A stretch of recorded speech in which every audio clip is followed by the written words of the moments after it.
तो Ankit Kumar Tiwari coaching centre में आप लोगों का स्वागत है।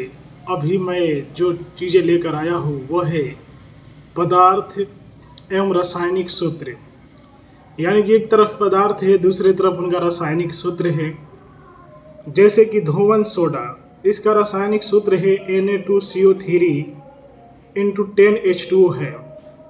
वहीं पर अगर बेकिंग सोडा के रासायनिक सूत्र की बात करें तो NaHCO3 है। विरंजक चूर्ण, इसका जो फॉर्मूला है वह है CaOCl into Cl। Plaster of Paris का रासायनिक सूत्र है CaSO4 इंटू हाफ H2O। भारी जल का रासायनिक सूत्र है D2O। लाफिंग गैस का रासायनिक सूत्र है N2O। कास्टिक सोडा का रासायनिक सूत्र है NaOH। साधारण नमक का रासायनिक सूत्र है NaCl। अम्लराज का रासायनिक सूत्र है HNO3 प्लस के HCl। अब हम देखेंगे प्रमुख विटामिनों के नाम के रासायनिक नाम। विटामिन है, खोज है और रासायनिक नाम है। जैसे कि विटामिन ए की खोज 1913 में हुई थी और इसका रासायनिक नाम रेटिनॉल है।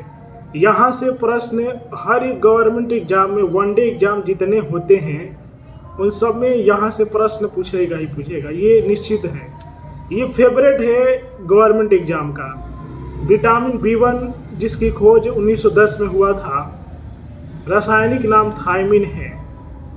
विटामिन B2 जी 1920 में खोज हुआ था, इसका रासायनिक नाम राइबोफ्लोविन है। विटामिन B3 1936 में खोज हुआ था और इसका रासायनिक नाम नियासिन है। विटामिन B5 1931 में सर्च हुआ था और इसका रासायनिक सूत्र पेंटोथेनिक अम्ल है। विटामिन B6 1934 में इसका खोज हुआ था और इसका रासायनिक सूत्र पायरोडियोक्सिन है। विटामिन B7 1931 में खोज हुई थी और इसका रासायनिक सूत्र बायोटिन है। विटामिन B12 के 1926 में खोज हुआ था और इसका रासायनिक सूत्र साइनोकोबालामिन है। विटामिन C 1920 में सर्च हुआ था और इसका रासायनिक सूत्र एस्कॉर्बिक अम्ल है। विटामिन D 1920 में सर्च हुआ था, कैल्सीफेरॉल इसका रासायनिक सूत्र है। विटामिन E जो कि 1922 में खोज हुआ था, इसका रासायनिक सूत्र टोकोफेरॉल है। विटामिन K जो कि 1929 में खोज हुआ था, इसका रासायनिक सूत्र फिलोक्विन है। अब हम देखेंगे विटामिन की कमी से होने वाले रोग। इसीलिए विटामिन लेते रहना चाहिए, नहीं तो बहुत सारे रोग का शिकार हो जाएंगे, दवाई खाना पड़ेगा।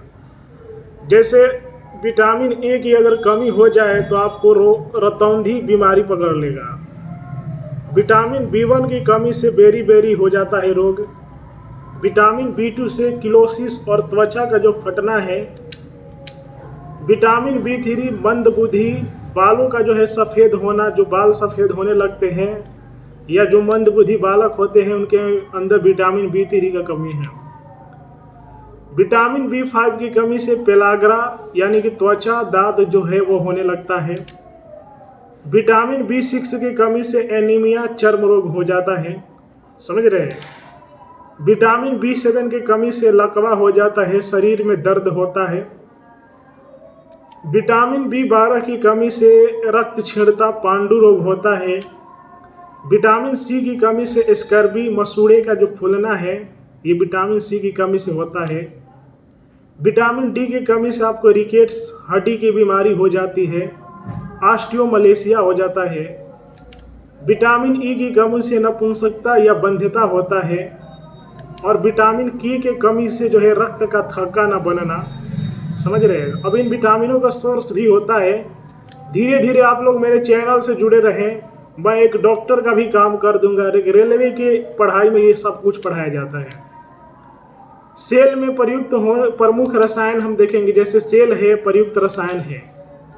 वोल्टीय सेल या सरल सेल के प्रयुक्त रसायन है सल्फ्यूरिक अम्ल। लेक्लांसी सेल का रासायनिक सूत्र है अमोनियम क्लोराइड। डेनियल सेल को कॉपर सल्फेट तथा सल्फ्यूरिक अम्ल कहा जाता है। सूखा सेल क्लोराइड, मैग्नीज डाइऑक्साइड तथा अमोनिया है। सीसा संचायक सेल को सल्फ्यूरिक अम्ल रासायनिक सूत्र है, ठीक है। यदि आप रेलवे के एस्पायरेंट हैं या फिर ऐसे भी ज्ञान लेना चाहते हैं, क्योंकि ज्ञान का अंत नहीं होता है, समझ रहे हैं। इस धरती पर सभी लोगों का अंत हो जाएगा, दुकान का अंत हो जाएगा, राक्षस का अंत हो जाएगा। शिक्षा ही एक ऐसा चीज है जिसका अंत ही नहीं है, ठीक है। शिक्षा का कभी अंत नहीं होगा। गाना बजाना, नाचना, चुगली करना, उल्टा सीधा बयानबाजी करना, बढ़िया बढ़िया कपड़ा पहनना, बढ़िया बढ़िया खाना, इन सब का अंत निश्चित है। एक शिक्षा ही ऐसा चीज है जिसका अंत ही नहीं होता है। इसलिए वे शिक्षा अगर ग्रहण करना चाहते हैं मेरे आवाज़ में, बिना माइक डीजे के, तो मेरे यूट्यूब चैनल को सब्सक्राइब कर लीजिए, फेसबुक को फॉलो कर लीजिए, वीडियो को लाइक कीजिए, शेयर कीजिए, चैनल को सब्सक्राइब कीजिए।